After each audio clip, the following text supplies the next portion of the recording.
So John, you want to go to Macca's? I don't want it. The zoo? I'll find one that's got direwolves. I don't want it. The pub? Get some beer and ale in you with the boys? I don't want it. A strip club? I hear they got gingers there. You like gingers, right? I don't want it. A whorehouse? They'll let you plow the gingers there on my dollar. How about my queen? What the fuck happened to you?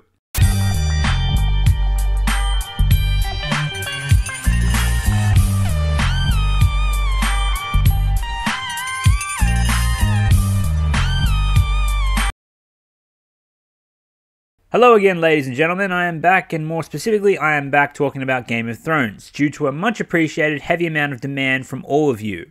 I've had grievances with the show long before Season 8 ever aired, but like all of you, I was hoping the payoff would be worth it in the end, so I stuck by the series. And unfortunately, the only payoff I received from Dumb and Dumber was a hilarious laugh from watching their absolute shit writing quality rise to the surface for all to see. Now, a grievance I'm going to discuss is what I like to call the John Stark blunder. A direction/payoff I was hoping the show would take, since the earlier seasons had built up how unpleasant life can be for a bastard child growing up in Westeros. That bastards are entitled to nothing, despite who their father or mother may have been. Although some do live better than others in certain circumstances. But titles, inheritance, and birthrights don't necessarily go to the right individuals who are not bastards. The show makes a point to outline that as well.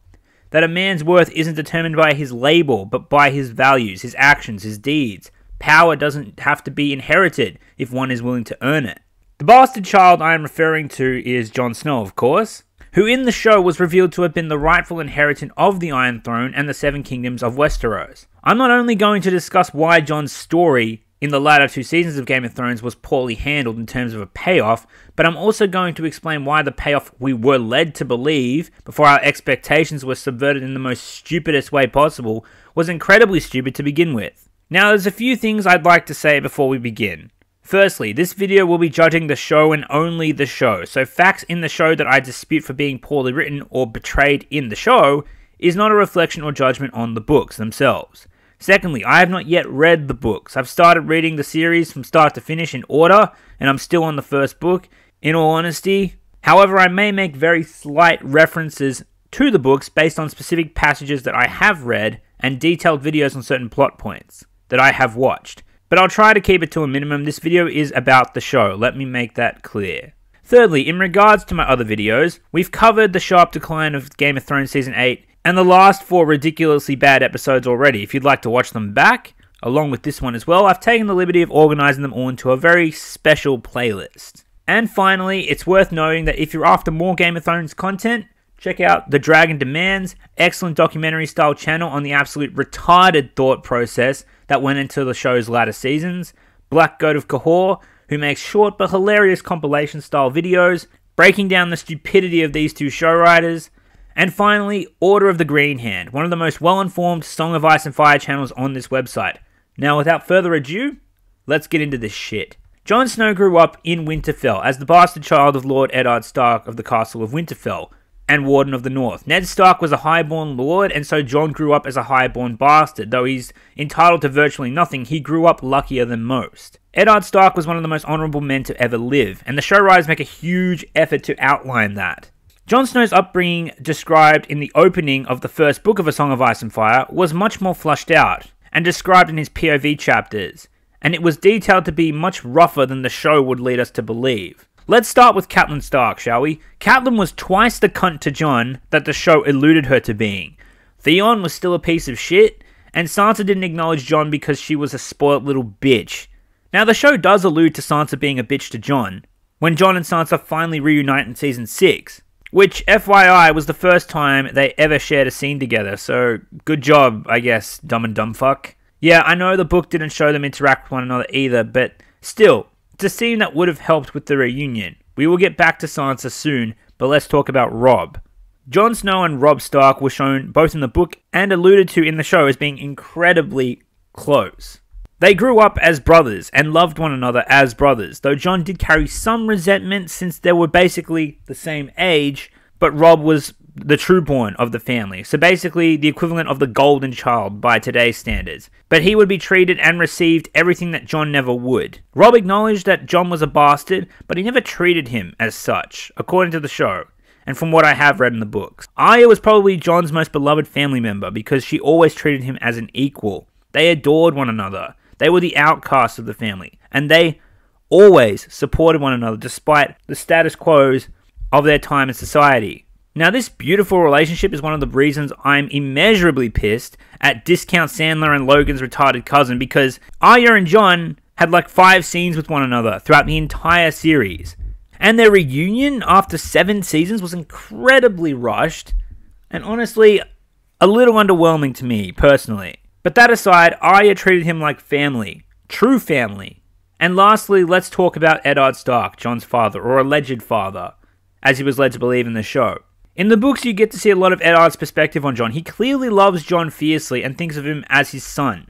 And the books and the show make it a point that the only hold-up for Jon remaining a bastard by name is because of Catelyn Stark begging Ned not to give him a true name, because she was both bitter and worried that Jon would have a more legitimate claim to inheritance than her own children. In the books, Jon was shipped off to the Wall because of Catelyn. Ned wanted him to stay in Winterfell with Robb, where he'd be treated with some semblance of respect, but Catelyn wouldn't have it. Granted, Jon wanted to go to the Wall and join the Night's Watch with his uncle Benjen, but the show made almost no effort to explain why Jon was joining up with the Night's Watch, or why he's choosing that bleak path for himself. But they make an effort to say it's his choice, and only his choice, despite everyone saying, "Hey, don't sign your life away to an ancient army at the frozen end of the world, dumb shit." Give my regards to the Night's Watch. I'm sure it will be thrilling to serve in such an elite force. And if not, it's only for life. Before I recently started reading A Game of Thrones by George R.R. Martin, I was always baffled as to why the fuck Jon ever ended up at the Wall in the first place. And now I know the show simply rushed it, and dipshit and dickhead didn't bother to explain. However, they did show Ned value Jon's opinion when he convinced him to allow the direwolf pups to stay in the family. Please, Father. I'm sorry, Bran.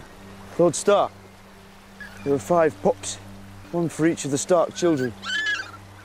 The direwolf is a sigil of your house. You were meant to have them. You'll train them yourselves. You'll feed them yourselves. And if they die, you'll bury them yourselves. And when Ned and Jon part ways for the final time, he says this. And you are a Stark. You might not have my name, but you have my blood. You are a Stark. You might not have my name, but you have my blood. You are a Stark. You might not have my name, but you have my blood. The point I am getting at is the majority of the Starks and the populace of Winterfell, due to their respect for Ned, loved Jon. The only outliers were Sansa, Theon, and most of all, Catelyn. Jon always considered himself Ned Stark's son, and so did Ned. My father died for him. My name is Jon Snow, Your Grace. I'm Ned Stark's son. Jon grew up a Stark. He learned their values, their history, their land, and all of their customs. But do you understand why I had to kill him? Oh, where's the old way? The man who passes the sentence should swing the sword. Take Lord Janis outside. Ollie, bring me my sword. If you have any last words, my lord, now's the time. Most of his family accepts him as a Stark, but Jon was raised to have humility and respect for the king's laws, so he never referred to himself as a Stark, out of respect for his father and his siblings. Hell, he calls his dad Lord Stark when he's in front of his siblings and some of his father's bannermen. Lord Stark. But being a Stark is all Jon ever wanted since he was a small boy. Kneel before me, lay your sword at my feet, pledge me your service, and you'll rise again as John Stark, Lord of Winterfell. I'll make you a Stark with the stroke of a pen. It's the first thing I ever remember wanting. A daydream that my father would ask the king. And just like that, I would never be the bastard of Winterfell again. And I thank you for it. You do me great honor. All my life, I wanted to be Jon Stark. Say the word and you will be. You're as stubborn as your father. And as honorable. I can imagine no higher praise. He envied his brother because of the way his father looked at him. I was jealous of Robb my whole life. The way my father looked at him, I wanted that. He was better than me at everything. I wanted to hate him, but I never could. And he just wanted that semblance of a normal family dynamic in his life between his father and his other siblings. Now let's fast forward to season 6, and the big reveal: Lyanna Stark was a filthy, backstabbing, family dishonoring horn dog, and Rhaegar, Silver Bitch Targaryen, was about as shit as a human being as someone can be, openly disrespecting his loyal wife, who bore his children in front of the entire highborn society of Westeros, and shaming the Stark family. Those two fucking slimy dogs ran off to fucking some tower at the edge of the world that started the domino effect, which led to the deaths of tens of thousands of innocent people. Fuck these two. Now granted, there's a lot more to Robert's Rebellion than the Shakespearean bullshit I've just described. But Rhaegar shacking up with Lyanna was the spark that lit the powder keg, because this led to Brandon Stark and 200 of his bannermen being slaughtered in King's Landing, and Lyanna's own father being burnt alive by the Mad King. Do not pity this woman. Now, let's set Lyanna aside, because everyone thought she was kidnapped against her will, and speaking personally, I find it very unlike a Stark to behave so dishonorably. But Rhaegar was always seen as the prince who committed wrong, betrayed his wife, and plunged his kingdom into war while he hid like a coward. While innocent people were dying, he was off fucking some highborn northern bimbo at the edge of the world somewhere. Now, this is the way it's been presented in the show. And the kingdom, by all rights, should hate the very memory of both the Mad King and Rhaegar Targaryen, and especially the Stark family, who have the most cause to hate the Targaryens. And this includes Rhaegar's trueborn son, Jon Snow, after the selfish and frankly heinous actions his blood father committed. But for some reason, Dumb and Dumber like to show Rhaegar Targaryen in this positive light, and then they try to portray Lyanna Stark and Rhaegar Targaryen like some beautiful, love-crazed teenager's Shakespearean wet dream. That everything they did was justified because it was all in the name of love. And honestly, this pissed me off to no end. In what deranged fucking world could these two completely shit human beings be looked at as a couple of martyrs, for fuck's sake? Although these are the same hacks that thought this bullshit made sense. And of course, this. While Dany kind of forgot about the Iron Fleet and Euron's forces, they certainly haven't forgotten about her. But Bran and Sam reflect on Lyanna and Rhaegar like some noble couple who had done a disservice. And Jon needing to know his true heritage like it's something to be proud of. Sure, his birthright is important to know, but it's not something to be looked on with pride since it came from one of the worst actions in history. And Tyrion in Season 8 said this: The war, the murder, the misery, all of it because Robert Baratheon loved someone who didn't love him back. Just fuck you, Dumb and Dumber. Seriously, fuck you. Making Tyrion retarded is bad enough, but actively ignoring facts to push this Shakespearean bullshit because you fucks don't have any remotely original ideas in those empty fucking skulls of yours is frankly sickness-inducing to watch on screen. For a series designed to buck trends and subvert expectations, it's become remarkably cliche. So now that we've established that Rhaegar and Lyanna are not martyrs, both before and after the reveal, we are treated to these troll lines that these dipshit writers wrote for Jon. I'm not a Stark. You are to me. Okay, so admittedly this is just before the reveal in Season 6, Episode 10. But still, Jon just took back his ancestral home from the Boltons and bled in the mud for his family. And he still says, I'm not a Stark. Now I can understand Jon just being courteous to Sansa, acknowledging her claim to Winterfell, and of course because of his modesty. But given exactly where the writers decided to shove this line in, moments before his mother's reveal, feels like they're trolling Stark backers in the audience and teasing the Targaryen fanboys and girls at the same time. Let me remind you all that both sets of fans and their theories were shown the middle finger in Season 8's finale. But we'll get to that. Back on point, in that very same scene, Sansa, the sister who never acknowledged him as an equal, now calls him a Stark. This is a significant arc fulfilled for these two. So Jon should by all accounts recognize himself as a Stark. At least in front of Sansa, if not in public. And then we have this awesome scene. We know no king, but the king in the north whose name is Stark. I don't care if he's a bastard. Ned Stark's blood runs through his veins. He's my king, from this day until his last day. Where the whole fucking Northern Kingdom disregards the fact that he's a bastard and embrace him as if he was a trueborn and choose to call him King in the fucking North. They chose him. They acknowledge him as legitimate. Something he's wanted his whole life. Modesty aside, why the fuck doesn't Jon acknowledge himself as a Stark in front of his own northern people? This is shown moments after his mother's reveal, where it shows he's at least half Stark blood anyway, despite his mother being a slimy bitch. The fact that he's half Stark has always been known to him, so his mindset shouldn't change. But in the same episode of Season 6, Episode 10, Daenerys shunts Daario because her friend thought he wasn't right for her, and the friend who told her to get rid of him also happened to be someone who had a hard-on for her all this time, as later revealed in Season 8. So thanks for that, Dumb and Dumber, because that's just retarded. Tyrion never fucking had feelings for Dany. It was, you know, not everyone has to fucking fall in love with Dany, okay? Anyway, this is done, and we all knew exactly why this was all done. We knew what was going to happen at the end of the next fucking season, but we'll get to that. So Daario is left behind, and Dany summons Jon to slowly seduce him with dragon sickness. But before that happens, Jon is reunited with Tyrion, and this bullshit happens. Stark men don't fare well when they travel south. True. But I'm not a Stark. Why would Jon, King of the fucking North, Savior of Winterfell, and longtime Northerner and oldest living son of Ned Stark, presumably, not acknowledge the fact that he's a Stark to Tyrion, a fucking outsider who doesn't have the right to criticize how Jon views himself, nor would Tyrion even care.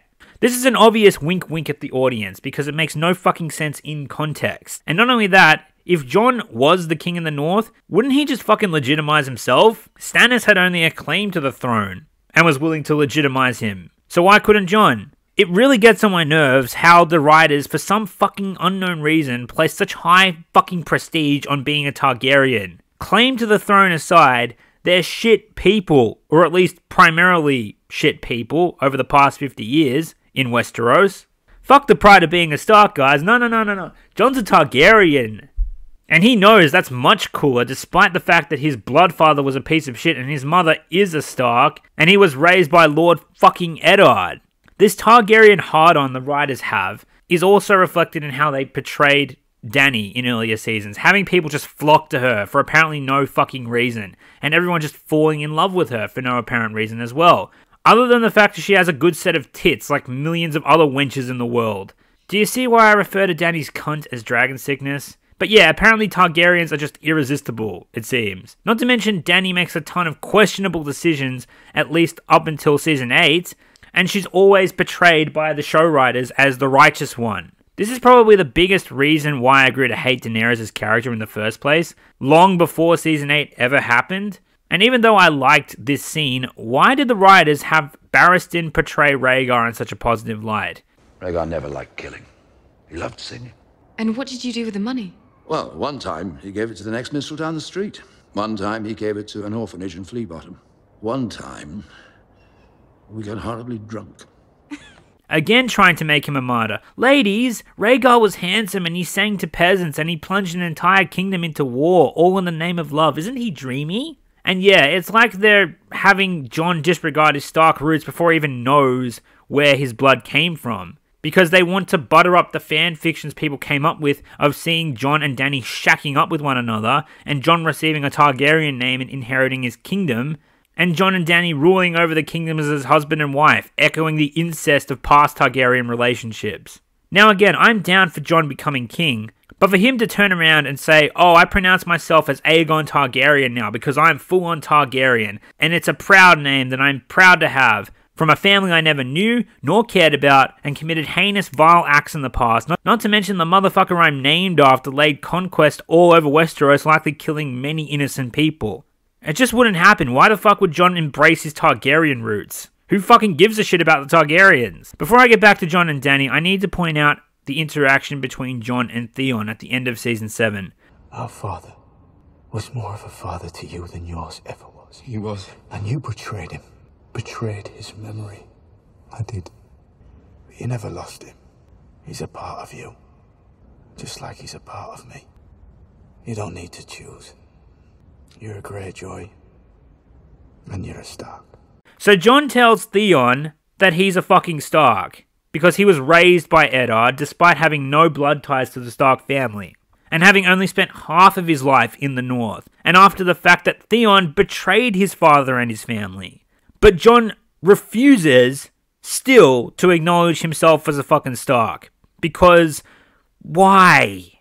Why the fuck does he, after all this fucking time and everything he's done, and all the praise and acknowledgement he's received, does he not call himself a Stark? But he tells Theon he's a Stark. Who cares what fucking label Jon has? The fact that he's a Snow by name shouldn't be nearly as important to him as it is. Wasn't the point of Jon's journey to show that his bastard name shouldn't matter?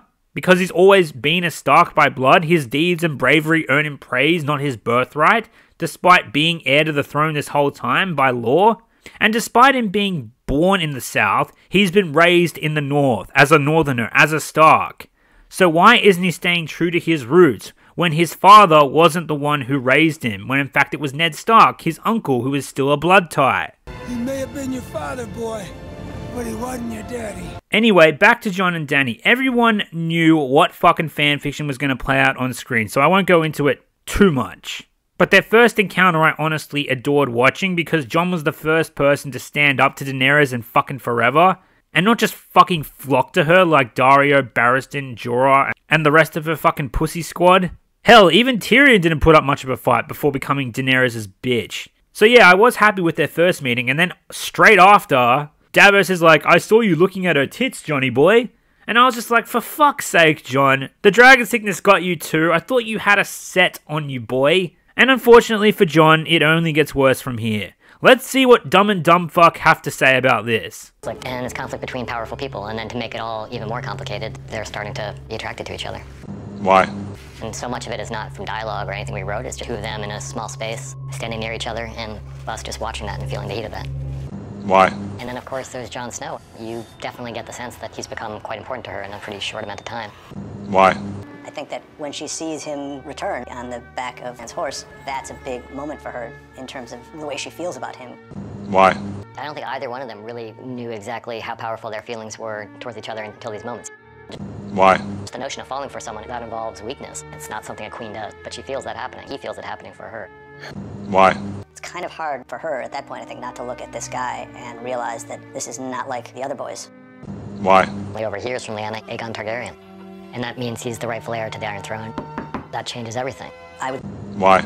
So yeah, Jon is becoming a Targaryen despite all bounds of logic and all sense of loyalty to his Stark roots. Dragon sickness trumps all. And they keep pushing the Jon Targaryen angle that all the Targaryen fanboys and fangirls wanted to see. Now we move on to Season 8, and they continue to push this narrative. Jon's gonna take the name his bimbo mother gave him and become king. They push this by having him smitten over Daenerys for no reason, riding a dragon in a pointless time-wasting CGI spectacle, protecting Daenerys from the speculation of the Northerners, siding with her over his own sisters. This fucking scene... We're family.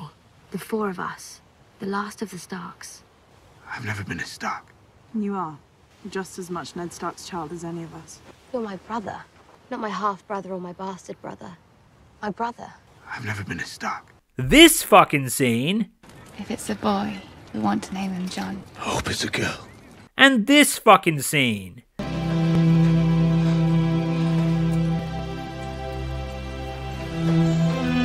And then straight after that, Dany burns King's Landing and Jon still needs convincing that Targaryens are shit. And then we get the overblown Shakespeare fan fiction and Dany's pathetic death, and Drogon throws a bitch fit at a chair and leaves with Dany after taking 8 seasons to travel to fucking Westeros only to burn the place down and leave Jon to rot in prison.